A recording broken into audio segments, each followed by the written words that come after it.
Momento de vida. Radio Streaming.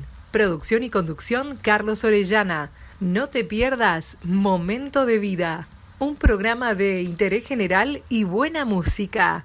¿Estás escuchando Momento de Vida?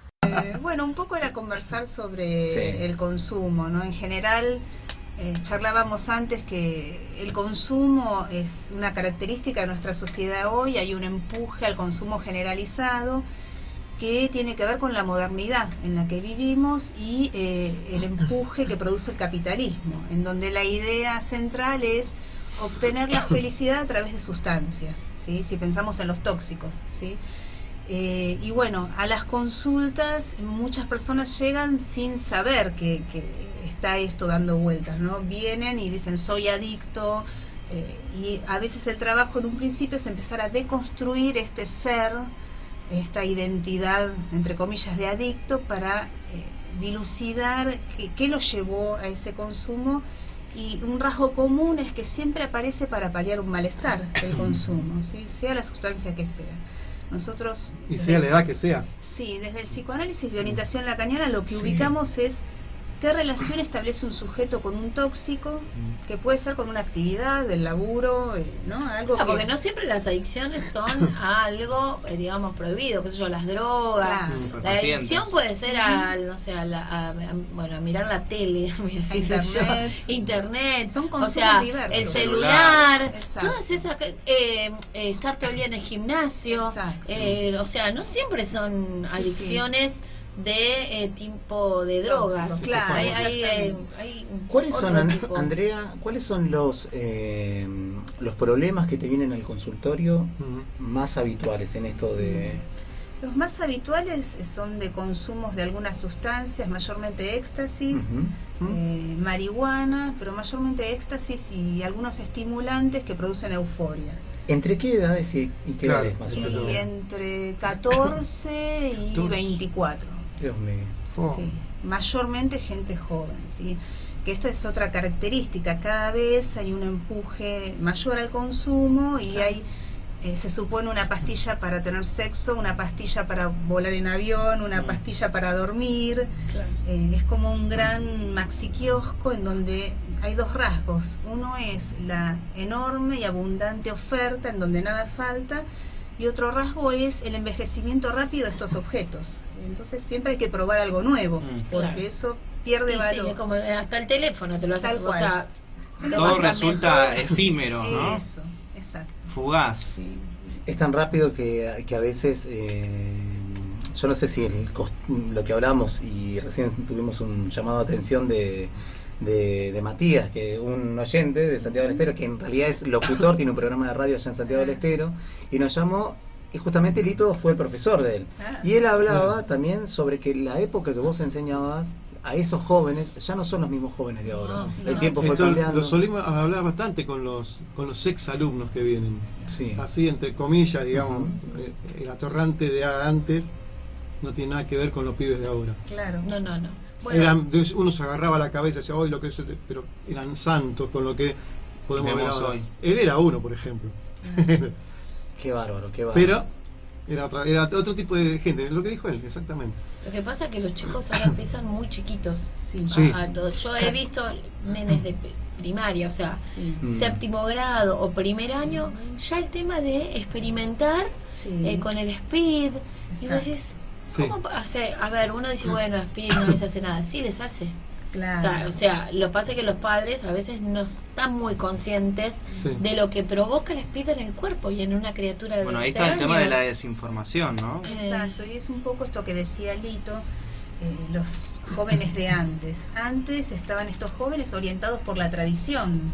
Desde el psicoanálisis decimos, bueno, era el nombre del padre, había un valor en la autoridad, en la tradición que orientaba. Hoy lo que se dice es que los individuos están desbrujulados porque vale el ideal que cada uno quiere, ¿no? Vale lo de cada uno, claro. Es como un, entre comillas, un autismo de la propia satisfacción. Entonces, vale le todo. gustó y fue. La idea es esta. Entonces hay una desorientación. Se creería que mayor libertad y menos prohibición, hay más satisfacción, ¿no? Hay más desorientación y más angustia, y el recurso es buscar más tóxicos para paliar la angustia. Que de hecho por lo general no terminan en buenos caminos, porque no es que buscan un rumbo que vos decís, bueno, no sé, se refugian en el estudio, se refugian en...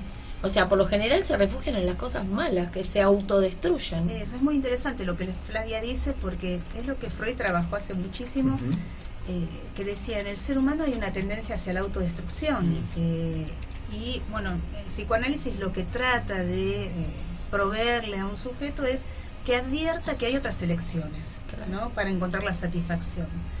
Y bueno, muchos sujetos toman esto y cambian esa relación. Entonces, me acuerdo un caso de una chica que pretendía ir a la noche de los museos con cierto consumo de sustancias porque pretendía que eso fuese un flash.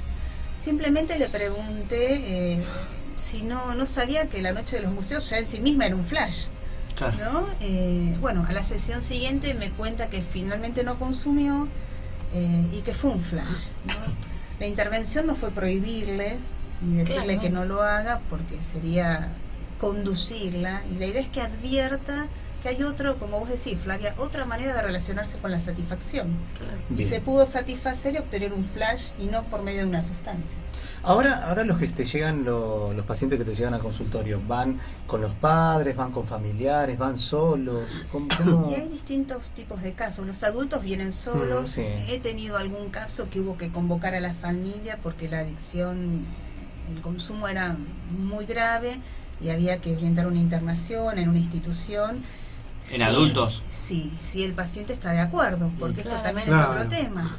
Vos no te podés curar. Hay casos que ustedes no querés vos. Claro, si la decisión a salir del consumo no está en el paciente, las internaciones fracasan. Entonces muchas veces se hace un trabajo previo, y hasta a veces sucede que hasta en este caso que me tocó, hasta que el sujeto no se vio de cara con la muerte, no decidió una internación. Y lo habían internado la familia a la fuerza y no funcionaba. Y bueno, fue efectivo en ese caso, ¿no? Pero es diversa la consulta. ¿Vos atendés chicos y adolescentes y adultos de qué edades a qué edades? Y desde los 3 años. ¿De los trabajo 3 años? Con niños. Sí, yo me formé en el Hospital Piñero, en infanto juvenil, y bueno, cuando trabajas con niños, trabajas con las familias también, ¿no? Es un trabajo en conjunto. Sí, exacto. Sí. ¿Qué te gusta más? ¿Con los chicos o con los adultos? ¿Con cuál te sentís más cómodo?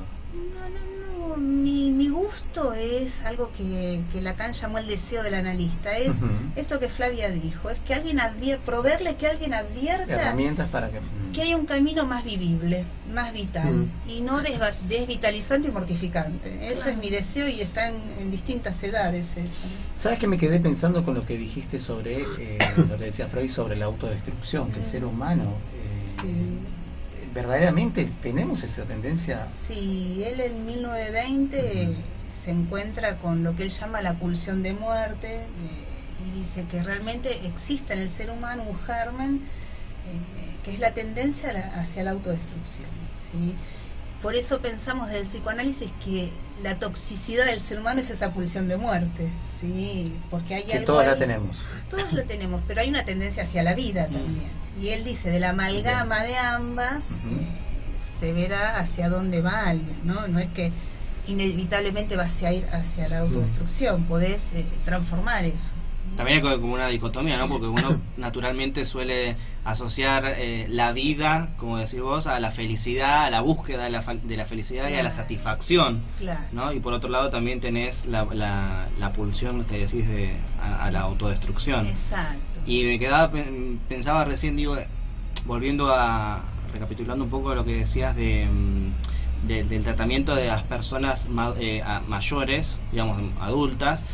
¿Cuál es el límite o cómo se da cuenta la familia que esa persona está entrando en un proceso de adicción, sabiendo que consume, no sé, algún tipo de droga, pero cuál es el límite entre la recreación del disfrute por el simplemente hecho de consumir esa droga a el hecho de, bueno, ya es algo un poco más grave?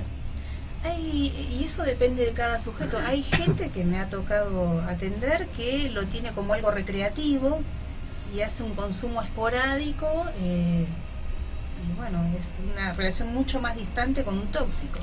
Y viene por otro motivo. Quizás lo cuenta como algo lateral, y está avalado en su familia y no es el motivo de consulta, ¿no? Y en otros casos sí es el motivo de consulta, pero hay gente que lo tiene como algo social, recreativo, como un consumo cada 2-3 meses, claro, ¿no? O ir a determinadas fiestas electrónicas, y que eso sucede 2-3 veces eso por no año. Es un adicto. Y depende ahí como el sujeto lo nombre. Nosotros no lo etiquetamos como adicto, pero estamos atentos a si la satisfacción, claro, si la satisfacción solo pasa por ahí o logra tener otro tipo de satisfacción. Hay casos. ¿Y cuál es el límite para la observación en este caso? Porque puede ser que consumió una sola vez, sí, y puede dispararse por una depresión, por una angustia, ataques de pánico, se puede disparar para otro lado. Sí. ¿Cuál es el límite que vos decís, bueno, esta persona es adicta, en este caso hay que tratarla, tiene que haber una consulta? El paciente mismo empieza a testimoniar, sí, empieza a decir que tiene miedo, que no lo puede manejar, empieza a producirse como un vértigo, sí, una pendiente que va hacia situaciones de mayor mortificación, de mayor experiencias de destrucción, de no poder responder con su cuerpo, más enajenado se manifiesta. Claro, porque a mí escuché también en el común de la gente que muchas veces con el tema de la marihuana y que en uno de los programas también le preguntamos al doctor José Trops, no sé si sí, recuerdan, con el consumo de la marihuana, el cannabis, ¿no? Sí. Mucha gente, es lo que vos decís, bueno, cada 2 meses, 3 meses puede ser que me fume un porro, que no pasa nada, porque en realidad es menos tóxico que el cigarrillo, porque me hace sentir bien. A ver, ¿qué tan bueno es eso? En ese caso, desde el punto de vista del psicoanálisis, ¿no? De la psicología, de la parte terapéutica, de ver un paciente que te viene y te dice, no, yo me fumo un porro cada 3 meses, 2 meses, está bien, no está bien, me va a hacer algo, es un momento de placer, me distiende, pero ¿lo sigo consumiendo? Bueno, ahí la lógica que nos orienta justamente no es del bien o mal, por más que sabemos bien. Ahí que puede hacer mal, pero me ha pasado con pacientes psicóticos que escuchan voces, que alucinan, ¿no? Sí, que tienen una realidad muy muy dura, que en algunos casos el fumarse un porro les amortiguaba el efecto de las voces, entonces tomaban menos medicación psiquiátrica y se fumaban más seguido un porro. Uno no está para juzgarlos, ¿no? Porque si no sería ser moral o querer decir qué tienen que hacer de su vida. Y más ahora con el tema de que todo lo que es el cannabis en diferentes consumos, ya sea en aceite, en crema, en vapor, fumándolo, o sea, está teniendo una temática, digamos, aplicada a la medicina natural, sí, que al consumo a nivel droga. Exacto. Me parece, por ¿no? eso es tan singular. Desde el psicoanálisis hablamos de una clínica singular. Y hay casos en los que me pasa de adolescentes que dicen, bueno, yo me fumé un porro porque no me animé a encarar a una chica y con eso me animo. Claro, yo, a ver, en esta pregunta te lo vuelvo a recalcar porque el común de la gente por ahí dice, bueno, no, pero si bien no vamos a juzgar porque está bien o que está mal, por supuesto, no somos quienes para venir a juzgar con la vida, pero a mí también a veces como que me hace ruido y decimos, bueno, esto de la legalización y de muchas cosas, ¿por qué no hacemos políticas para la vida?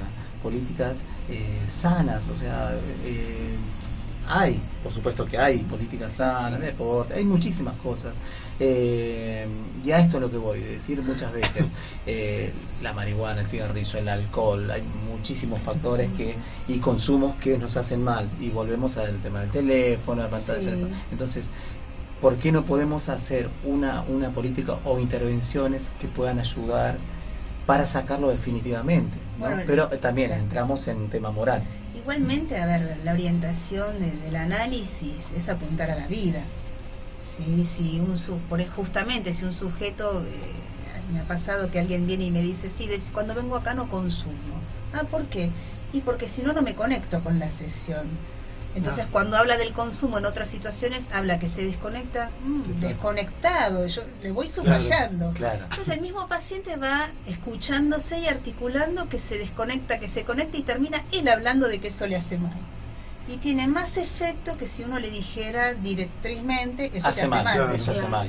Y en muchos países en donde se reglamentó leyes y prohibiciones, lo que se mejoró fue todo lo que es el contexto del consumo, ¿no? No compartir jeringas, la criminalidad, pero no erradicó la búsqueda de consumo. Claro. Ese es el punto. Tenemos un mensaje, Cristian, ¿puede ser? A ver, hola, buenas noches, saludos desde Matadero, soy Hilda. Se me pasó. Soy Hilda, ¿a qué se refiere con consumir? ¿A cuáles consumo? Recién me prendí al programa, gracias. A ver, ¿nos sigue el mensaje? A ver si... No, es uno.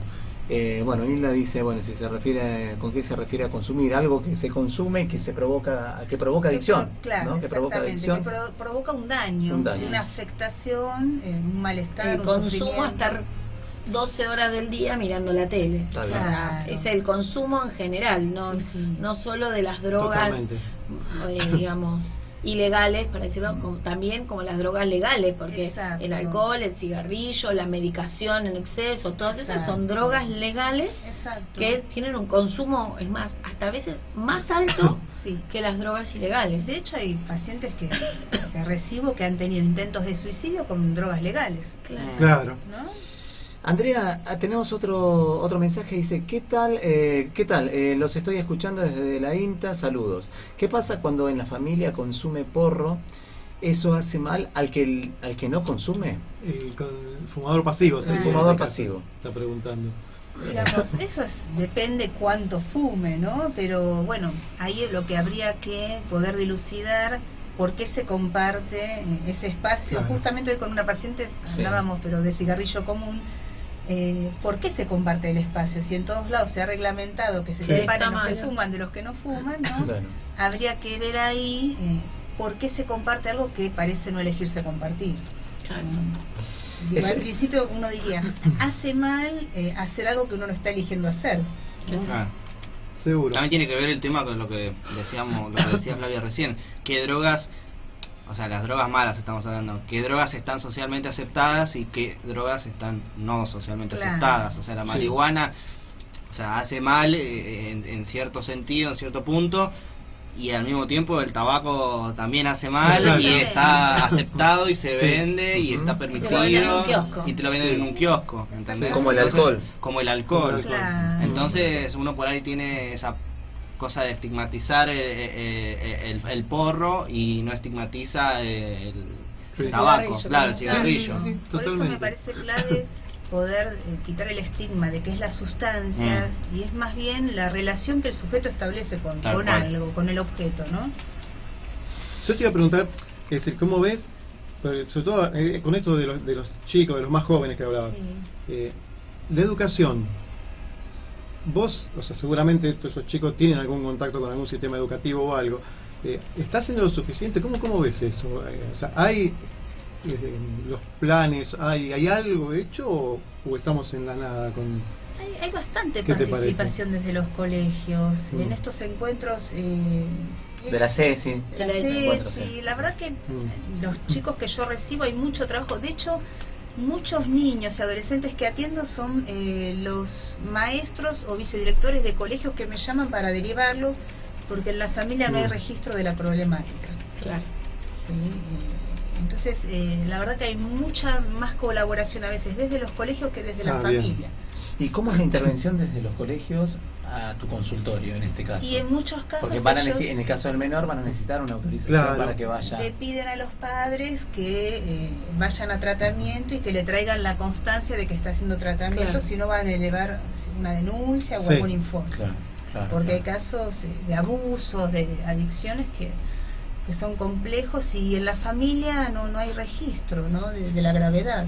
Porque es mejor no hacerse cargo del tema. Ese es el gran problema que tenemos, de un poco de aislarnos también y decir, no sé, no lo veo, no me hago cargo. O sea, es difícil como papás sobre todo hacerse cargo de lo malo de nuestro hijo, no de lo bueno. Entonces, esa parte por lo general que sobre todo las terapias son en conjuntas con la familia claro. y el profesional. Para lograr unificar eso se complica. Entonces, bueno, ahí es donde ustedes hacen más el abordaje, ¿verdad? Y aparte, claro, a veces tenés que armar todo un trabajo de...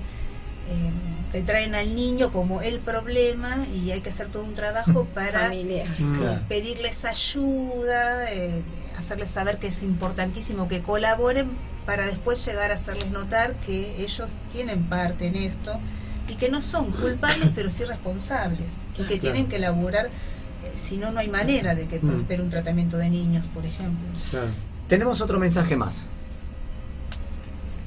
Vero de Lugano: está interesante el programa, creo que es feo convivir con un consumidor, porque una cosa es consumir y otra cosa es ser adicto.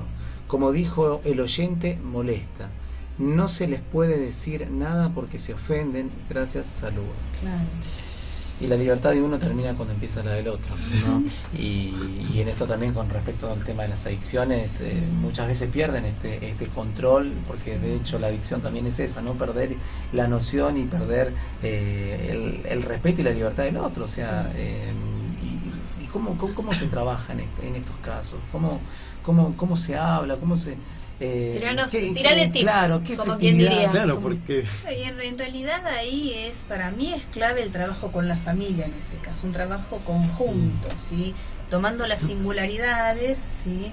Pero un trabajo conjunto. Hay casos que me ha pasado de recibir un paciente que la novia lo traía a tratamiento con este tilde de soy adicto, y en realidad cuando fuimos trabajando no era ni la sustancia ni que era adicto, sino que había un duelo que no había hecho de su madre, y la angustia que le aparecía la taponaba con la sustancia. Entonces él me decía, estoy muerto en vida, no siento nada, y el objetivo era no sentir nada. Cuando se logró que él vaya dejando la sustancia, bueno, hizo el duelo, se angustió, pudo llevar las cenizas donde la mamá le había pedido, todo lo que no había hecho durante 10 años, y que puedo decir en ese caso que se mataba consumiendo, porque consumía mucha cocaína, con un deterioro importante. Lo pudo hacer cuando empezó a descubrir que había que atravesar esa angustia, que muchas veces podía evitar.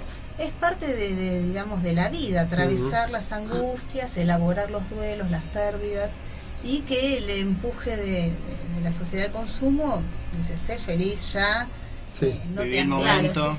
Andrea, no pasa nada. ¿Sabes que te quiero consultar? Bueno, vos tenés una corriente que es la corriente psicoanalítica también. Comentanos un poquito cómo es el trabajo del psicoanálisis con un paciente que llega a tu consultorio. Bueno, el psicoanálisis de orientación lacaniana, su rasgo distintivo es el que sigue la enseñanza de Lacan. Lacan continúa la obra de Sigmund Freud con algunas variantes y algunos cambios, pero fundamentalmente es una clínica que sabe que hay un saber no sabido en alguien que consume, es un saber inconsciente, como este paciente que les contaba, viene creído que él consume porque es adicto y eso es intocable, pero tenía miedo a morir, entonces venía por eso.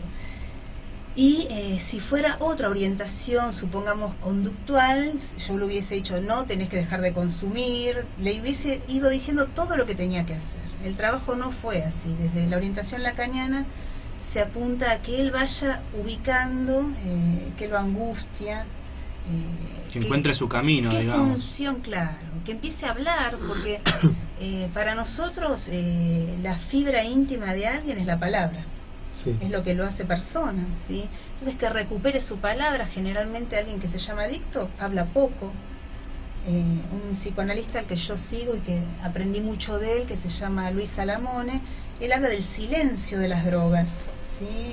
Y uno lo ve en la clínica, son sujetos que no hablan, hay que hacer mucho trabajo de hablar uno para que lleguen a hablar, porque no ubican las palabras sobre lo que les pasa. Y bueno, la orientación lacaniana apunta a esto, a que alguien recupere esa fibra íntima que es la palabra, que es lo que lo vivifica, y empieza a desplazarse de ese tapón con el que viene a querer encontrar una felicidad constante que no existe, ¿no? Entonces es proveerle momentánea. Claro, es proveerle el acceso a un saber que no sabía, porque estaba reprimido, no sabido. ¿Y esto cuánto tiempo puede llevar, digamos, la terapia cronológica de un psicoanálisis? Es variante, hay gente que está Por mucho... supuesto, cada uno tiene su problemática, Sí. ¿no? Pero Sí. un estimado, ¿cuánto más o menos? 3 años, toda la vida, ¿no lleva? Por Hay ejemplo. gente que viene hace muchos años, hay gente, me ha pasado con niños 3 meses, me ha pasado gente con 2 consultas, ubicar algo, pero ¿por qué? Porque no todos buscan llegar a saber muchas cuestiones de sí mismo. Alguno viene por una urgencia, resuelve esa urgencia y ya ese análisis le aportó una ganancia de saber, instrumentar eso de una manera distinta. Y ahora para las fiestas, así como que diciembre, tenés así como que más consultas por el estrés del trabajo, por, no sé, por las adicciones, por la propia, digamos, sobreexigencia que tiene cada uno. Aparece mucho el tema de la soledad. Y que también tiene que ver con la época, porque recibo personas digamos, rodeados de objetos, de estas sustancias, de todo lo que el consumo le puede proveer, rodeados de personas, pero una soledad que llaman vacío, ¿sí? Y que tiene que ver con el vacío de la existencia. No todo puede ser felicidad. Y eso es lo que más aparece en estos momentos, ¿no? Cierto balance del año y cómo desentenderse del vacío. Y la orientación lacaniana es que establezcan una relación con el vacío distinta, no de rechazo. El paciente entonces toma conocimiento de ese vacío. Exactamente. Para paliarlo. Se va con una ganancia de saber. Bien. Entonces, ¿qué pasa? Cuando vos tenés esa ganancia de saber, no volvés a caer en la repetición de lo mismo. Claro. Porque ya sabés de qué se trata. Perfecto. O sea, inconscientemente sabés que hay algo que te falta Claro. y buscas No, compensarlo con, no sé, con las sustancias o con Exacto. lo que quieras. Y está bueno que lo expliques desde la orientación tuya, que es Claro. el psicoanalítica, ¿no? Exacto. Bueno, porque también en el programa trajimos otros psicólogos que tienen otra Sí. corriente conductual, ¿no? Exacto. Cognitivo-conductual, que trabajan de otra manera. Exacto. Y que sirve también. Y está bueno que puedan poner puntos de vista, cómo trabaja cada uno. Exacto. Tenemos otro mensajito más. Matías de Villa Madero. Hola, una pregunta. ¿Debo hablar de mi infancia para solucionar el problema presente? Gracias a lo recién que acabamos de contar. Claro. No, en realidad, a ver, se creía siempre que había que revisar todo el pasado, la infancia, para resolver algo presente. En realidad no. Lo que sí sostenemos que hay marcas de la infancia que tienen que ver a veces con algo actual que se repite. Pero a veces simplemente es ubicar algo de eso para poder trabajar lo Es actual. como encontrarle la punta al ovillo. Y aparte hay una cuestión, a veces los mismos pacientes vienen y me dicen, yo no quiero revisar mi infancia. Bueno, yo no. O sea que esto es más común que lo que Claro, uno se imagina. sí, esta Porque consulta. asocian el psicoanálisis con revolver Me siento el en el sillón, pasado. me siento en el sillón, me empiezan a preguntar. Pero y bueno. cuando ¿Cómo era la relación con tu mamá? Claro, cuando vos empezás a escuchar, apenas preguntar, empiezan a hablar de estas cosas. Claro. Y dice, pero yo no quería hablar de esto, ¿no? Lo trajiste vos. Aparece porque empiezan, supónganse, a hablar de una pareja que toma alcohol y dice, me hace acordar tanto a mi papá. Listo. Claro. Solo aparece. ¿No se acuerda la película Analízame? La de Claro. Ahora se me estaba pasando por la cabeza. Cuando te encontrás con un par de casos en los cuales no hablan y son casos complicados, ¿cómo después? Esto es una punta personal, ¿no? Pues yo imagino un día así, uno terminará con la cabeza pero a punto de Muy explotar. ¿Cómo perturbado. hace para...?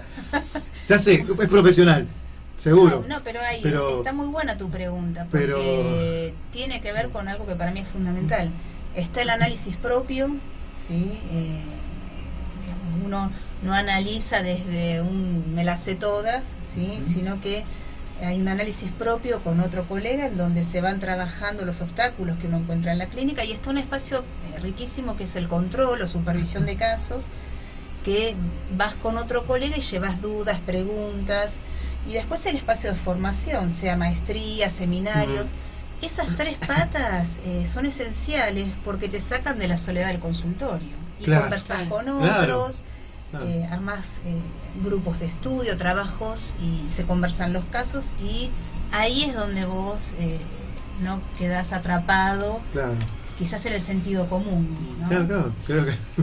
Y que tiene también Como esa ocurrió. cosa, viste, que por ahí lo asocias a los médicos, viste, que son profesiones muy comprometidas con el otro, Sí. ¿no? Entonces, a eso ¿hasta digo. qué punto te afecta a vos, como Andrea, a no sé, a un doctor como, no sé, Carlos, por poner un nombre, lo que le pasa a la otra persona? Porque quieras o no, inevitablemente estás incorporando parte del problema del otro, ¿no? Sí, bueno, por eso hablaba antes de lo que es supervisión y también trabajar esos espacios, y el motor tiene que ser ese deseo de que algo de lo vivo aparezca en el otro que viene mortificado, o como dicen pacientes adolescentes que atiendo, rotos.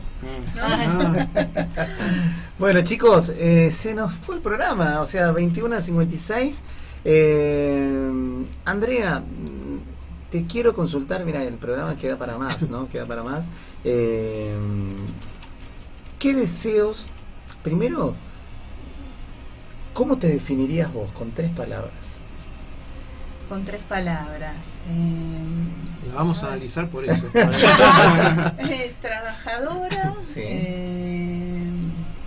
apasionada y psicoanalítica. Estudiosa. Tenemos la última preguntita. A ver, Cristian, ponernos al aire. Mirta de Lugano dice: hola radio, ¿qué diferencia hay entre amar y estar enamorado? Uy, Dios, por favor. Según el psicoanálisis. Saludos para Andrea. Bueno, muchas gracias, Mirta. Me dejas pensando, porque cómo se puede amar sin estar enamorado, ¿no? Incluso hasta pienso en el amor de una madre por sus hijos, que uno escucha, estoy enamorada. Claro. Sí, quizás, Mirta, un poco apunte, se puede pensar alguna diferencia cuando se ama, y no es un enamoramiento, pero es una idealización del otro. Y es más un amor padeciente, ¿no? Pero bueno, es una diferencia difícil. Me cuesta pensar la diferencia entre amar y enamorarse, porque la palabra amor me parece que implica, ¿no?, el proceso de enamoramiento, salvo que se refiera más como a querer, como algo voluntario, y no tanto esto que decía Freud, cuando amamos, él lo pensaba de la misma manera, el amor y el enamorarse nos empobrecemos, porque nuestra edad Claro. ¿No? Andrea, un mensaje para el 2020, un deseo para nuestros oyentes, para nosotros y para vos. ¿Qué deseos nos darías para el 2020? Que haya lugar para el deseo, para el vacío, para hacerse preguntas, para inventar, ¿sí?, cosas que nuestra sociedad de consumo va taponando, y bueno, y a veces se cae en eso, ¿no? Pero espacio para inventar, para crear, y para desear, y para soñar. Qué lindo.